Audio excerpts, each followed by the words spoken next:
Nos adentramos ahora en la Florencia del siglo XV, en este Quattrocento florentino, en donde el artista, pintor, arquitecto, matemático Brunelleschi está a punto de revelarnos su gran invento, un invento que va a revolucionar por completo el panorama artístico de la pintura. Y también vamos a asistir a los inicios de un Masaccio, un gran revolucionario también, que va a aplicar por primera vez ese invento del que vamos a hablar de Brunelleschi y va a hacer otras grandísimas aportaciones. Nos encontramos en Florencia, en el año 1416. Este personaje que tenemos a la derecha se llama Filippo Brunelleschi. Filippo Brunelleschi era pintor, era escultor, era arquitecto, era artista, era matemático y se había convocado a todos sus amigos artistas también, a Ghiberti, a Donatello, a Luca della Robbia y algunos más. Les había convocado en la Plaza del Duomo, justamente enfrente de este edificio que tenemos delante, que es el Baptisterio de Florencia. Les había convocado a las 12 de la mañana, después de rezar el Ángelus, porque era justamente el momento en donde los artesanos hacían una pausa para comer. Ahí estaban sus amigos, todos le estaban esperando, porque sus palabras habían sido muy misteriosas, y por fin aparece Brunelleschi, al que le acompañó un muchachito, como de unos 16 años, que nadie conocía muy bien. Se llamaba Tommaso de Giovanni, le llamaban Masaccio. También le acompañaba un sirviente que se llamaba Vanni, y este sirviente llevaba un gran cofre del que nadie sabía qué es lo que podía haber en ese interior. Brunelleschi se reúne con sus amigos y les empieza a comentar: bueno, ya sabéis, amigos míos, que llevo casi 2 años trabajando duramente en las técnicas de la pintura. Estoy intentando conseguir algún tipo de método para representar esa tercera dimensión tan difícil de representar en un espacio bidimensional como es el de un cuadro. Para eso he estado haciendo estudios de geometría, de matemáticas. He tenido largas conversaciones también con alguien que conocéis, con Luca Pacioli, un gran matemático que ha estudiado en la Universidad de Bolonia.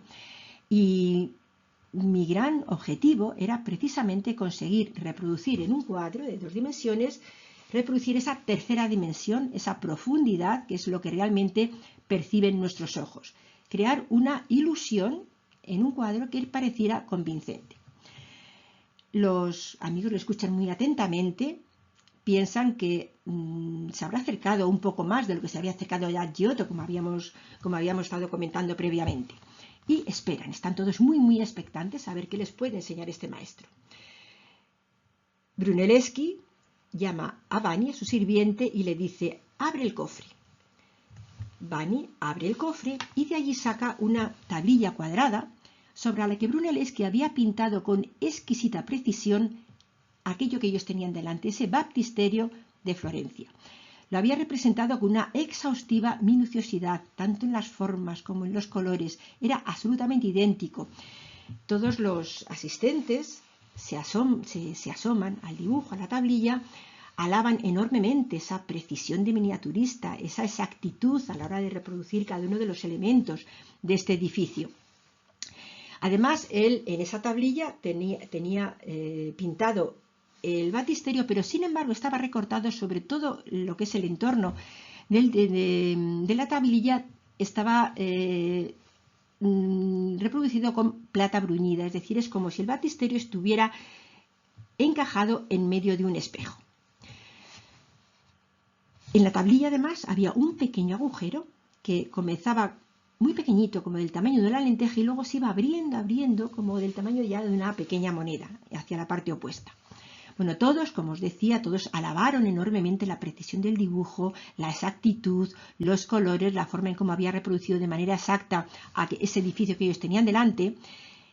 Y Masaccio, ese jovencito de 16 años, poniéndose colorado como un tomate, se atrevió, balbuceante, se atrevió a decirle al maestro: maestro, es impresionante lo que nos está mostrando, es espléndido el dibujo que nos muestra, pero sin embargo yo creo que tiene un error en esta pintura. Y Brunelleschi le mira con atención y le dijo: ¿qué error?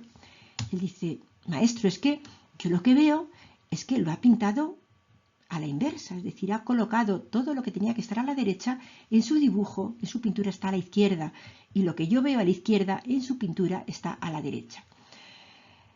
Brunelleschi le miró con ojos muy tiernos, con ojos muy cariñosos, y se sonrió, porque se dio cuenta que Masaccio era el único que se había dado cuenta de esa pequeña peculiaridad del dibujo. Y dirigiéndose a Masaccio y a todos los demás, les dice, efectivamente está pintado de forma inversa, pero no es un error, sino es algo que es voluntario y que tiene mucho que ver con aquel experimento que os voy a mostrar a continuación. A continuación llamó a Donatello y le invitó a situarse en un punto muy concreto que había dibujado en el suelo, enfrente del baptisterio, a una distancia precisa de esa puerta central del baptisterio de Florencia. Después le hizo entrega de la tablilla, le dijo que la cogiera con la mano derecha, pero sin embargo mirándola por la parte que no estaba pintada. Le dijo entonces que mirase por ese agujerito que le había perforado en la tablilla y le preguntó que qué estaba viendo. La fachada del baptisterio, maestro, ¿qué es otra cosa podía ver? Y es entonces cuando le dio un espejo, le pidió que lo cogiera con la mano izquierda, que alargara todo lo que pudiera su brazo y que lo colocara de manera que tapase el baptisterio. Donatello lo hizo así, entonces a través de ese espejo lo que estaba viendo era el baptisterio que había pintado el maestro en esa tablilla, y todo alrededor, como lo había rodeado de esa plata bruñida como un espejo, alrededor de ese baptisterio pues veía las nubes, los edificios del entorno, el pavimento, el suelo, y entonces le preguntó Brunelleschi, ¿qué es lo que ves ahora? Y además le dijo, empieza a mover el espejo y dime qué es lo que ves. Y es entonces cuando Donatello se quedó sin palabras, porque lo que estaba viendo es esto que tenéis en la imagen. Estaba viendo a través del espejo, estaba viendo el baptisterio que había dibujado Brunelleschi, con todas las nubes y todo el suelo que se estaba espejando en la parte perimetral, pero a medida que movía el espejo y dejaba de ver el dibujo de baptisterio para ver en realidad la visión real del baptisterio, se encontraba con que no había ninguna diferencia. Todas las partes se correspondían, la parte real que veía sus ojos y la parte que el espejo le devolvía del dibujo de Brunelleschi era exactamente igual, lo veía en una perfecta continuidad. Brunelleschi había inventado la perspectiva matemática, una reproducción en 2 dimensiones con absoluta precisión, con absoluto realismo de lo que el ojo ve de forma tridimensional.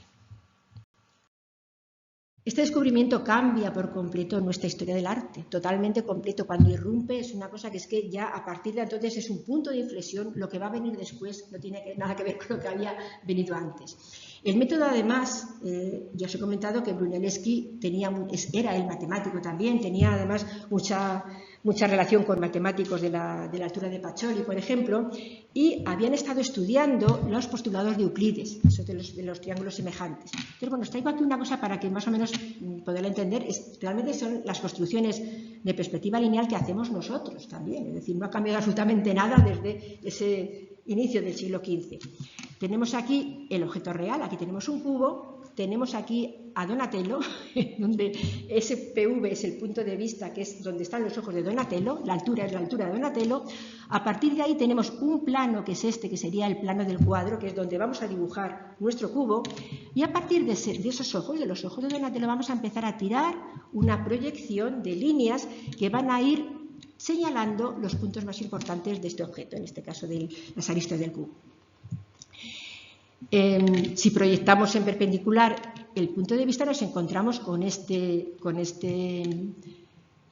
punto que sería el punto de fuga. El punto de fuga, trazamos una horizontal, tenemos la línea de horizonte, que especialmente es la línea que marca nuestro plano de los ojos. La línea de tierra sería la línea que está marcando la intersección de ese plano donde vamos a dibujar las cosas con el suelo.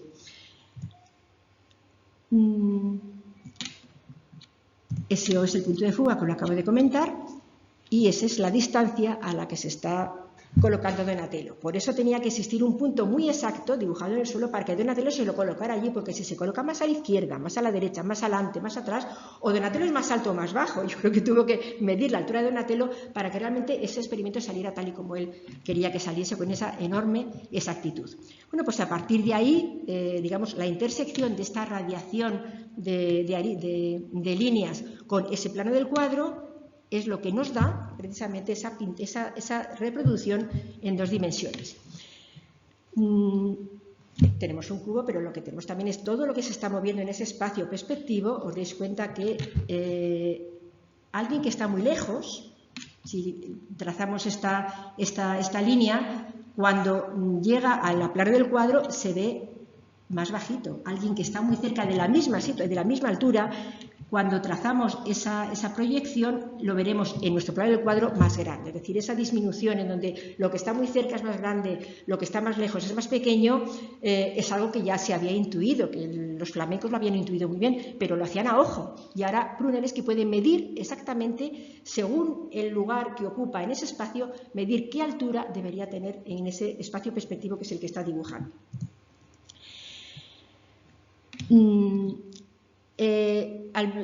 Brunelleschi, la verdad es que se lo explica a todos sus amigos, a sus discípulos, no escribe nada, y va a tener que ser León Battista Alberti, que en el año ya 1435 va a publicar, entre muchos esos libros teóricos que publica mucho, va a publicar el de Pictura, y ahí sí que va a desmenuzar el método de Brunelleschi para esa perspectiva matemática. Curiosamente, no utiliza ningún dibujo, lo hace todo textual, todo explicando letra a letra, ¿no? De manera que también es el lenguaje matemático y sobre todo digamos, casi la comprobación de que es auténticamente científico, ¿no? Porque realmente se puede ir describiendo punto por punto el método. Si Brunelleschi fue el que inventó ese revolucionario forma de representación que es la perspectiva, Masaccio va a ser el primer pintor que la va a poner en práctica en una pintura, y lo va a hacer en una de las iglesias más importantes de Florencia, en la iglesia dominica de Santa María Novella, porque le han encargado un fresco en donde se represente la Trinidad. Masaccio lo va a hacer más o menos en el año 1425. Es un pintor que todavía no es demasiado conocido. Puede que entonces ya esté trabajando con Masolino en la iglesia de Santa María dei Carmini. Pero bueno, cuando reciba este encargo, lo primero que va a hacer va a ser poner un gran biombo para que nadie sepa qué es lo que está pintando. Ahí pasan unos cuantos meses y el día de la inauguración pues se produce un gran revuelo. Nos tenemos que imaginar esa puerta de Santa María Novella llena de gente esperando esa apertura para poder saber qué es lo que está pintando ese jovencito de 24 años, en donde ya hay ciertos rumores de que lo que se va a ver va a ser una maravilla, porque bueno, hay gente que ha podido vislumbrar a través de esos grandes toldos lo que estaba trabajando el pintor. Y se abren las puertas. Los florentinos entran, se van acercando a la obra, se sitúan delante de la obra y lo que ven les deja totalmente boquiabiertos. Lo que están viendo es una construcción, se ha construido una capilla, se ha perforado ese muro, se ha construido una capilla en profundidad, pero es que sin embargo ellos que han estado dando vueltas al exterior de Santa María Novella, en ningún caso han visto que se estuviera construyendo nada al otro lado del muro. Masaccio está utilizando, como os decía, por primera vez esa perspectiva científica de Brunelleschi. Se está produciendo un efecto ilusionista en donde en esta pared bidimensional estamos viendo una capilla que se adentra hacia el interior. Es más, aparecen personajes. Estos personajes la gente los está viendo como si fueran esculturas de bulto redondo, policromadas, cada una situadas en un plano de ese espacio profundo. También tenéis que imaginaros que este fresco, que actualmente pues, se ha degradado mucho, los frescos enseguida pierden mucho color, cuando en ese primer día de la inauguración tenían que tener los colores mucho más brillantes, mucho más cercanos a la realidad, con lo cual el efecto ilusionista estaba muy, muy potenciado. Nadie había visto una cosa así. La gente se acercaba, tocaba, intentaba tocar estas esculturas policromadas de bulto redondo, se daban cuenta que es que estaban pintadas en la pared.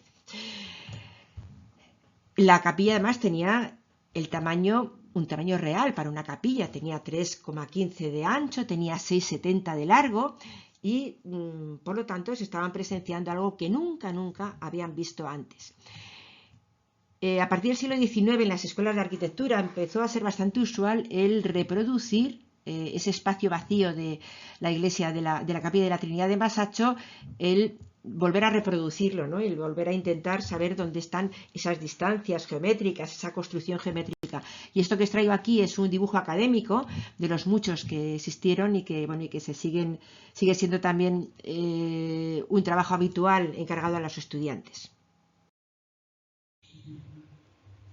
El hecho de que se reprodujera esa tercera dimensión, hemos visto que había habido antes muchos intentos. Hemos visto cómo Giotto lo estaba persiguiendo y lo perseguía, por ejemplo, en este fresco que también os traigo, que es la confirmación de la regla, también la misma Basílica de San Francisco de Asís, también está intentando hacer un espacio profundo, está teniendo esa intuición de que tiene que hacer converger las líneas de las paredes laterales, las tiene que hacer converger hacia un eje, agolpa a todos estos personajes también en primer plano, no sabe muy bien qué hacer con ellos, pero bueno, está realmente cuando Giotto ha inaugurado estas capillas en San Francisco de Asís, el impacto también fue tremendo también. O sea, aquellos monjes se encontraban como que prácticamente pueden asistir de nuevo una y otra vez a la ceremonia de esa entrega de la regla por parte del obispo. Es decir, fue también un enorme impacto porque tampoco se habían encontrado con esa representación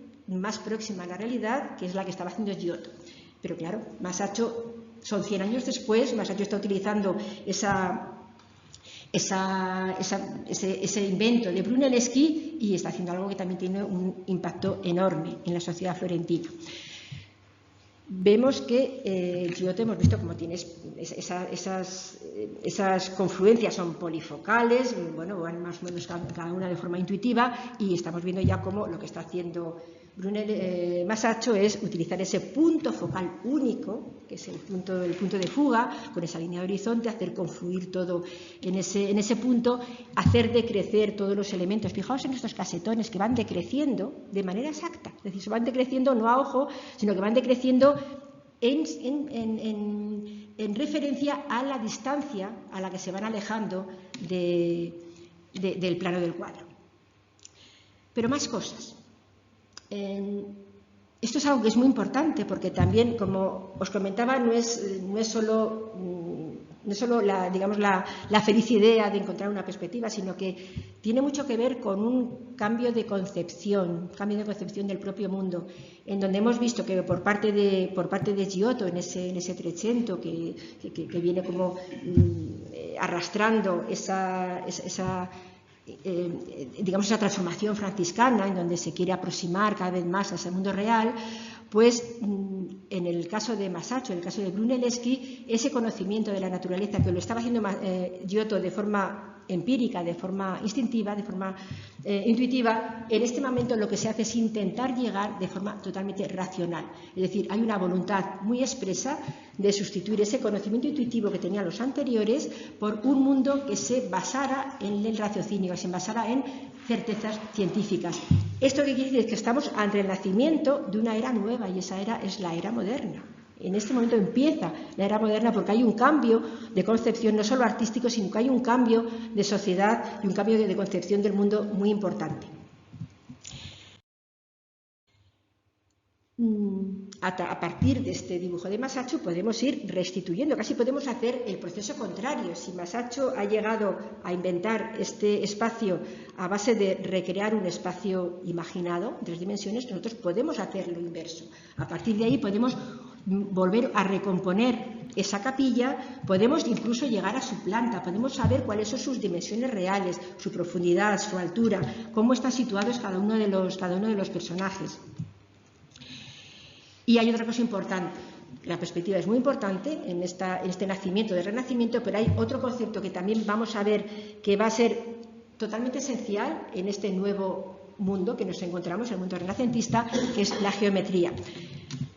Este espacio que está recreando Masaccio, es un espacio que está totalmente controlado por las líneas geométricas. Hay un módulo, el módulo precisamente es esa mitad, ese medio círculo del arco de medio punto. A partir de ahí, esas líneas horizontales, a base de ir llevando el módulo de arriba abajo, van a marcar las líneas fundamentales también de esa composición, esos grandes escalones. Todo va a ir, podemos seguir utilizando, seguir investigando en esas composiciones geométricas y seguiríamos viendo relaciones. Todo está relacionado, cada parte está relacionada entre sí, cada parte está relacionado con el todo, y eso va a ser también una de las grandes características de la pintura renacentista.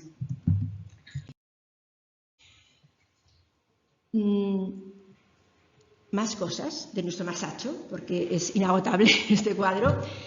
Bueno, pues fijaos, vamos a ver, estamos contemporáneo con Masaccio. Os acabo de comentar que Brunelleschi es el que inicia el lenguaje de Renacimiento en Florencia. Lo inicia con este edificio que tenemos aquí, que es el Hospital de los Inocentes. Brunelleschi, junto con Masaccio, además, han viajado los dos a Roma previamente, se han ido al Foro Romano, han estado midiendo las ruinas de Roma, de la arquitectura romana que todavía estaban en pie, han estado escarbando, buscando, sacando capiteles, sacando todo lo que podían sacar. Han llenado un carpetón enorme de bocetos, de dibujos y de dimensiones, y con esto se han marchado a Florencia. Y Brunelleschi, con toda esa documentación que ha traído de Roma, está reelaborando un nuevo lenguaje de arquitectura. O sea, estamos desde ese gótico que todos conocéis. Esta es la primera vez, el primer momento, en donde se van a emplear un lenguaje distinto. Se va a emplear, en vez de los arcos ojivales góticos, se están empleando ya esos arcos de medio punto, esos capiteles que son directamente sacados de las ruinas romanas. Ves que todavía tenemos, bueno, pues son todavía fustes muy delgaditos, pero es la primera vez que se va a hacer un lenguaje diferente. Esto, digamos, que es la vanguardia de la arquitectura. O sea, esto situado en Florencia es como el Guggenheim de Bilbao, más o menos, imaginaros, es la vanguardia de la arquitectura. Bueno, pues este edificio de los Inocentes se estaba construyendo cuando Masaccio hace su Trinidad. Para que veáis cómo ese estilo cuatrocentista, que es el que estamos viendo, que es el relativo a Brunelleschi, va siendo elaborado, va siendo desarrollado cuando Brunelleschi en el año 1444, es decir, han pasado 30 años, hace otro edificio de la Capilla Pazzi. Por supuesto evoluciona, pero veis que tiene muy poquito que ver con lo que ha hecho Masaccio. ¿Por qué? Porque lo que ha hecho Masaccio, además de aplicar por primera vez la perspectiva, además de utilizar la geometría como generador de su composición, además va a pintar una arquitectura que todavía no se había construido, que no se había construido nunca. ¿De dónde la saca? Pues de esas notas que había hecho cuando fue a Roma, se encontró con este tipo de, imaginaos el arco de Tito, se encontró con esas ruinas romanas y está utilizando un lenguaje que es el que luego utilizarán posteriormente ya en el Cinquecento. Es decir, está adelantando todo un lenguaje arquitectónico que todavía no se había construido. Entonces es interesantísimo. Masaccio es un genio. Es una pena porque vive muy poco, a los 20 y tantos años se muere y no sabemos lo que hubiera sido de la pintura si lo hubiera seguido vivo, porque realmente era una persona con una creatividad inmensa. Como os decía, esta arquitectura mucho más sólida, en donde además ya se empiezan a utilizar ya los órdenes clásicos con sus proporciones determinadas, será la propia ya de unos años más tarde, ya en este siglo XVI, cuando iniciemos ya el Cinquecento. Si nos referimos ahora al propio cuerpo de Cristo, volvemos otra vez a esa comparación con Giotto. Nos encontramos con este Giotto que se había acercado de una manera totalmente innovadora a la apariencia real de la anatomía de un cuerpo masculino, como estaba bastante más cerca que todos los otros Cristos góticos que habíamos estado comentando. Sin embargo, tenemos aquí una figura pues, que tiene los brazos extremadamente largos, la cabeza muy pequeña. Son proporciones que se obtienen por observación y que todavía están dentro de un método intuitivo. Podemos decir que Giotto en ningún caso está teniendo como referencia la antigüedad clásica, sino que tiene como referencia su propia observación y esa cercanía, esa aproximación paulatina al mundo real que le está observando con los ojos. Sin embargo, ahora cuando vemos ese Cristo que acaba de dibujar Masaccio, vemos ya algo completamente diferente. Masaccio hemos visto como toda la composición está sometida a esa geometría, pero es que los cuerpos también, en este caso el cuerpo de Cristo, también está sometido a la geometría, a un canon de proporciones que sí que provienen de la antigüedad clásica, que sí que provienen de esa visión que ya ha tenido Masaccio de las esculturas que han ido emergiendo en ese foro romano. Es un cuerpo, por tanto, que está sometido a leyes geométricas, que está sometido al módulo. Fijaos cómo se puede encerrar perfectamente el Cristo crucificado en un cuadrado. Y si recordemos el famoso hombre de Vitruvio, también vemos como Leonardo da Vinci había también encuadrado ese hombre de brazos abiertos también en un cuadrado perfecto. En este caso sí que podemos decir que Masaccio tiene como referencia la antigüedad clásica, tiene como referencia esas esculturas clásicas que siguen un canon geométrico para llegar a conseguir la belleza. Estamos, por tanto, ante un pintor que está dentro de ese concepto de renacimiento de la antigüedad clásica. Acabo de nombrar el hombre de Vitruvio de Leonardo da Vinci, pero es que, bueno, fijaos, cuando cuando Masaccio pinta la Trinidad en el año 1425, es que Leonardo todavía no había nacido. Leonardo nace en el año 1452. Ese famoso grabado con el hombre de Vitruvio es de un tratado que va a publicar en el año 1490. Quiere esto decir que la capacidad de innovación y la revolución de Masaccio es impresionantemente temprana, ¿no? Es decir, es una cosa que luego sus pasos la seguirán artistas posteriores, pero que es un innovador nato y que revoluciona el arte de la pintura en muchos aspectos. Es una pena que muriera tan pronto, como veis, muere a los 26 años. ¿Qué hubiera sido de la pintura si este Masaccio hubiera vivido más tiempo? Hemos visto, por tanto, cómo Masaccio inicia el Renacimiento en la pintura con esas grandísimas innovaciones. Por otra parte, hemos visto también cómo Brunelleschi va a ser el que va a iniciar también un nuevo lenguaje dentro de la arquitectura, un lenguaje también mirando a esa antigüedad clásica, y tendríamos a un tercer artista, que sería Donatello, que va también a iniciar ese renacimiento florentino en el ámbito de la escultura. Esta escultura que tenéis delante es el David, que está en el Museo Bargello, que lo realizó Donatello en el año 1440, es el primer desnudo masculino de bellas proporciones. Habrá que esperar todavía 40 años más para que Botticelli, en ese famosísimo Nacimiento de Venus, ofrezca también el primer desnudo femenino con belleza, de gran belleza. Bueno, pues estos tres artistas son los que inician en ese fructífero siglo XV de Florencia, llamado 480, esa espectacular carrera hacia la representación del mundo real en todos sus aspectos.